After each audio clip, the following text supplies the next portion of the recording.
के 25 साल पूरे हो गए।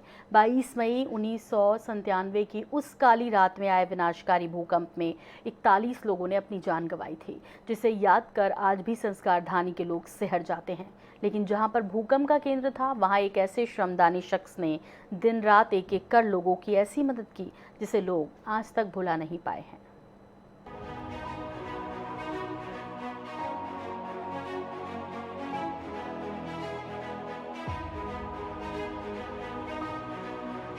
ये है जबलपुर शहर से 10 किलोमीटर दूर कोसम घाट।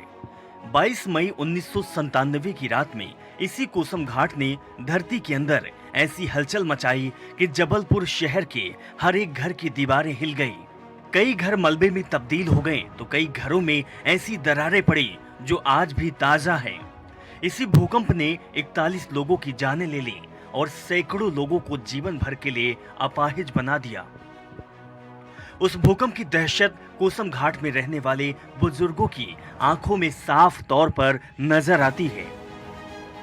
जोर से तूफान से आया, लगा हमको तूफान आया है खूब जोर से।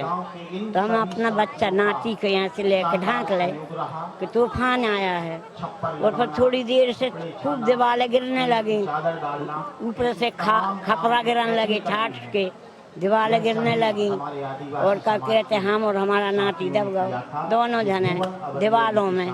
सब ऐसे रोड में रहते थे, कचड़े में सब कहीं पत्थर रख के खाना बना लेते रहे। प्रहलाद पटेल अपने साथियों के साथ पहुंचे। हाँ, वो आए, आप लोगों को राहत दी, बहुत राहत दी। 1 महीने तक उनने बहुत राहत दी, खाने पीने से लेके उनने बल्ली अल्ली कपड़े जो निकाले थे उससे टपरिया बनाए, सबको टपरिया में रहने को दिया।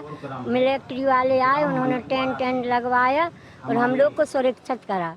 कोसम घाट में एक घर भी सही सलामत नहीं बचा था।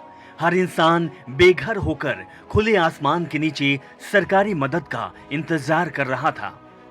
ऐसे में शहर के मीडिया कर्मियों ने भी इस भीषण त्रासदी की खबरों को प्राथमिकता देते हुए सरकार तक को कोसम घाट में मदद पहुंचाने विवश कर दिया था। उस वक्त प्रहलाद पटेल भी कोसम घाट के लोगों के लिए एक श्रमदानी के तौर पर पहुंचे थे। एक बार फिर प्रहलाद पटेल केंद्र सरकार में मंत्री बनने के बाद कोसम घाट पहुंचे और 25 साल पहले के मददगारों को श्रमदानी समारोह से सम्मानित किया। 22 अप्रैल 1997 का वो दिन जब जबलपुर पूरी तरह थर्रा गया था, उसका कारण था वो भूकंप जो 6.2 की रेक्टर पैमाने से यहाँ पर आया था। और सबसे बड़ी बात यह है कि ये वो कोसम घाट है जहाँ पर केंद्र बिंदु बना था और यहाँ के जितने भी मकान थे वो पूरी तरह ध्वस्त हो चुके थे। उस समय के तत्कालीन सांसद प्रहलाद पटेल ने यहाँ आकर 1 महीने सेवा कार्य किया था और कार सेवा करके लोगों के घरों को बनाया था। आज उसी का सम्मान समारोह यहाँ पर हो रहा है और देख सकते हैं कि मंच पर प्रहलाद पटेल मौजूद हैं, जो जिन लोगों ने कार सेवा यहाँ पर की थी, जिन्होंने यहाँ पर आके अपना श्रमदान दिया था, उन सभी का यहाँ पर, उन सभी श्रमवीरों का यहाँ पर सम्मान किया जा रहा है। और वो श्रमवीर कुछ हमारे साथ भी मौजूद हैं, हम उनसे चर्चा करना चाहेंगे और उस समय की स्थितियाँ जो थी उस पर हमारे साथ मौजूद हैं नरसिंहपुर के जिला उपाध्यक्ष भारतीय जनता पार्टी के निधान सिंह, जो यहाँ पर आए थे और श्रमदान उन्होंने किया था। जी, आपसे हम चर्चा करना है, उस समय जो यहाँ आप आए हुए थे किस प्रकार का नज़ारा था यहाँ का? उस समय यहाँ कोसम घाट में भूकंप आया था 1997 में।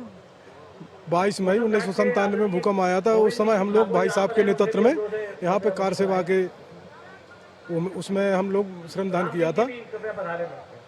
15-20 दिन में यहाँ पे कार सेवा में रहा था, मौजूद रहा था यहाँ के कोसम घाट पर। किस प्रकार की स्थितियाँ थी यहाँ पे बहुत खराब स्थिति थी। यहाँ का गांव, पूरा गांव का गांव, पूरे मकान सब क्षतिग्रस्त हो गए थे। यहाँ पे ग्रामवासियों के लिए भोजन पानी की व्यवस्था भी नहीं थी। यहाँ भाई साहब के नेतृत्व में यहाँ के जबलपुर के आसपास के सभी लोग यहाँ कार सेवा में रह करके सभी ने समाज सेवा की। 22 मई 1997 को 6 रिएक्टर स्केल की आए भूकंप त्रासदी का दिन आज भी शहर के लोगों में जिंदा है और हर शख्स हर आने वाले 22 मई को उस काली रात की यादें याद कर भगवान से प्रार्थना करता है कि वह रात अब दोबारा ना आए। जबलपुर से INS 24/7 के लिए फतेह सिंह के साथ संजय साहू की रिपोर्ट।